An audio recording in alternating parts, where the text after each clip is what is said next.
یہ کائنات کی بہت بڑی حقیقت ہے کہ جس کو مشکل آئی ہے نا اس کے لیے اللہ آسانی بھی فرمائے.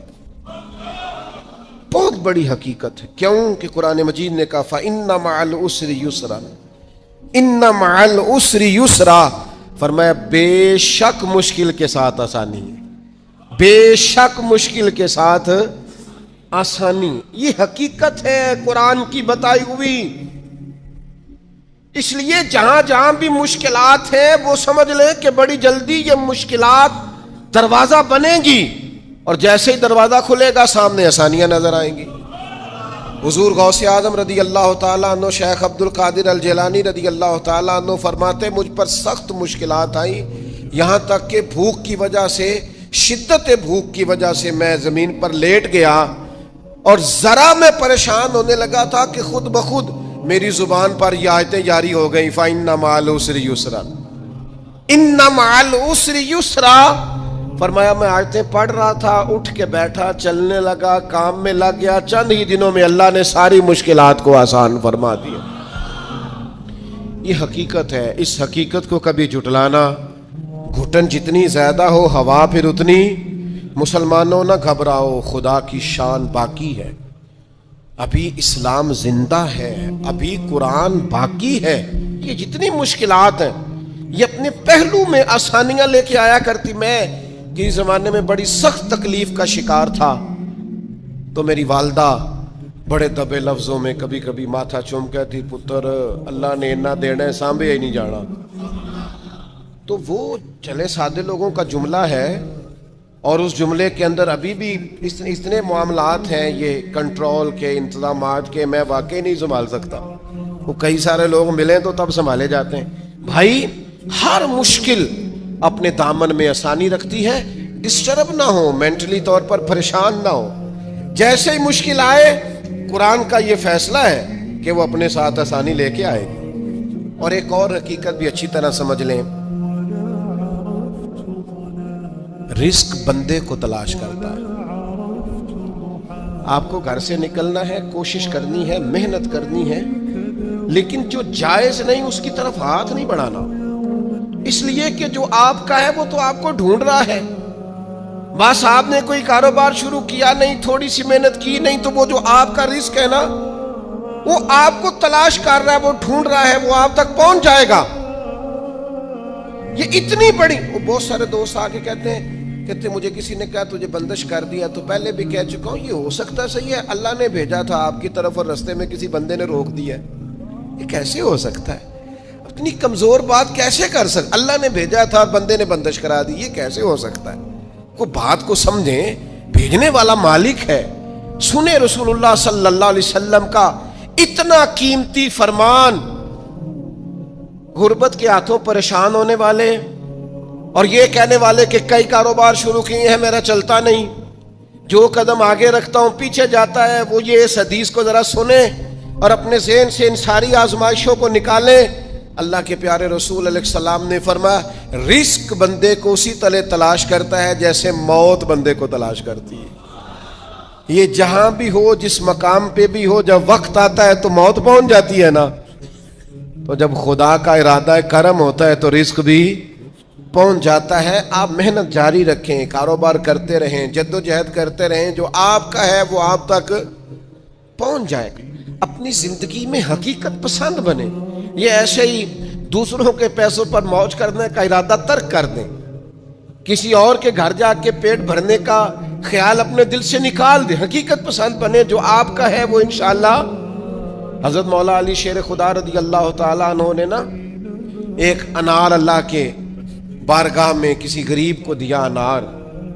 تو آپ فرماتے تھے مجھے اس کے بدلے 10 آئیں گے، چونکہ قرآن کہتا ہے ایک کے بدلے 10. تو دروازے پہ ایک شخص آئے دینے کے لیے، وہ دیا آپ نے، تو ایک شخص صاحب انار لے کے آئے تو انہوں نے مولا علی شیر خدا کو 10 دیے. آپ فرمانے لگے یہ نہیں ہمارے. کہنے لگا آپ کے ہیں؟ فرمایا ہمارے نہیں. کہا آپ کے ہیں؟ یہ ذرا یقین کا حسن دیکھیے. فرمایا ہمارے نہیں. کہا جناب آپ کے ہیں؟ فرمایا نہیں، ہمارے تو آنے تھے 11. چونکہ ایک کے بدلے میں اللہ نے 10 دینے تھے، ایک ہمارے والا اور 10 اللہ کی طرف سے انعام آنے والا. اس شخص نے جیب میں ہاتھ ڈالا, کہنے لگے اے شیر خدا, آپ کے یقین کامل پہ بھی قربان جاؤں, میں 11 ہی لایا تھا, بس دیکھ رہا تھا شیر خدا کیا فرماتے ہیں.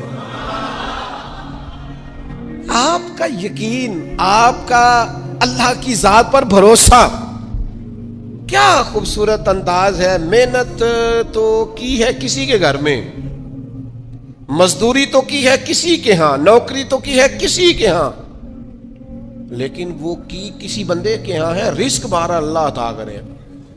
میرا خیال ہے اگر یہ ذہن بن جائے تو یہ جو ہم روز شکوے کرتے ہیں نا, فلانا ظالم ہو گیا, فلانا جابر ہو گیا, فلانا فاسق ہو گیا, اگر کوئی ہے تو ظاہر ہے وہ اپنے جرم کی سزا پائے گا, لیکن ہم اس آزمائش سے بھی باہر آ جائیں. زندگی حقیقت پسندوں والی گزاریں. خیالات کی دنیا, خوابوں کی دنیا, لوگوں پر بھروسہ, بندوں سے امیدیں, مخلوق خدا پر توجہ, اتنے مل جائیں گے, اتنے آ جائیں گے, فلانا اتنی مہربانی کر دے گا. ان ساری جو ہماری حقیقت پسندی سے دوری ہے, اس ساری چیز, یہ ساری خوابوں کی دنیا ہے. آپ حقیقت کی دنیا میں آئیں, زمین پر آئیں. کبھی بھی وہ کسی نے کہا تھا محبت کو سمجھنا ہے تو نہ سے خود محبت کر, کنارے سے کبھی اندازہ طوفان نہیں ہوتا, پانی میں اترے تو پتہ چلتا ہے پانی کتنا کتنا ہے. اس لیے عزیز بھائی, میری بالخصوص نوجوانوں سے گزارش ہے, حقیقت پسند بنو یار. آپ جو نہیں ہیں وہ بننے کی ضرورت, بہت پہلے کہا تھا, پھر کہتا ہوں. ایک بزرگ کہتے ہیں میں ہر ایک سے نصیحت لے لیتا تھا. ایک طوائف گزر رہی تھی تو وہ بھی مجھے نصیحت کر گئی. میں نے اسے کہا کہ پردہ کار اللہ سے ڈر. اس نے ایسا جواب دیا کہ کئی گھنٹے بابا جی بے ہوش رہے. کہتے میں نے کہا پردہ کر اللہ سے ڈر, تو کہنے لگی حضور معاف کرنا, آپ نے ایک بات کی ہے تو ایک میں بھی کر لوں. میں نے کہا بیٹا کر لو. تو کہنے لگی میں انشاءاللہ توبہ بھی کروں گی, پردہ بھی کروں گی, اور ایک بات کرنی ہے, میں جو ہوں وہی کہلاتی ہوں. آپ بتائیے آپ جو کہلاتے ہیں آپ وہ ہیں کہ یا ڈھونگ رچایا ہوا ہے؟ سچ بتائیں. لوگ تو آپ کو ولی اللہ مانتے ہیں, درویش, صوفی, فقیر, خدا ترس مانتے ہیں. آپ نے ڈھونگ رچایا جو آپ ہیں بھی. فرماتے ہیں اللہ اکبر کا, اور بے ہوش ہو کے زمین پہ گر پڑا. اور پھر میں اسے ڈھونڈتا رہا, زبان خلق کو نکارائے خدا سمجھو. او بھائیو, حقیقت پسند بنو. یہ جو ہم نے بہانے بازی اپنے ساتھ لگائی ہوئی ہے, اپنے ساتھ دھوکہ کرنا چھوڑ دو, اپنے آپ کے ساتھ ظلم چھوڑ دو, اپنے آپ کے ساتھ زیادتی چھوڑ دو, اپنے آپ کے ساتھ جان بوجھ کر خوش فہمیوں میں زندہ رہ کر عمل سے دور ہونا اور اپنے لیے معاذ اللہ قیامت کی سزائیں اکٹھی کرنا, اسے چھوڑ دو. حقیقت حال پر میں, اللہ مجھے معاف کرے, خدا نہ کرے میرے منہ سے کوئی ایسی بات نکلے. یہاں لوگ بچے داخل کرانے آتے ہیں, کہتے ہیں کہ بچہ داخل کر لیں, حفظ کرا دیں, ہماری بخشش کا ذریعہ بن جائے گا. تو میں کہتا ہوں آپ کی ابھی 35-40 سال 45 سال عمر ہے, آپ اپنی بخشش کے لیے خود تیاری کیوں نہیں کرتے؟ یہ بچہ آپ کی بخشش کے تو کرائے گا, حدیث میں موجود ہے. لیکن میرے بھائی یہ کیا بات ہوئی, آپ نہ جائز دیکھیں نہ ناجائز دیکھیں, نہ نماز کا خیال کریں نہ حدود اللہ کا خیال کریں, اور آپ نے ذہن بنا لیا ہے کہ بچہ داخل کرا دیا تو بخشا دے گا. اور وہ جو بخشانے والی بات ہے نا مشکات میں, اس کے بھی لفظ کیا ہے؟ فرمایا جو قرآن مجید کو پڑھے اور قرآن کے حلال کو حلال جانے اور حرام کو حرام جانے, وہ اپنے خاندان کے 10 بندے لے کر جنت میں جائے گا.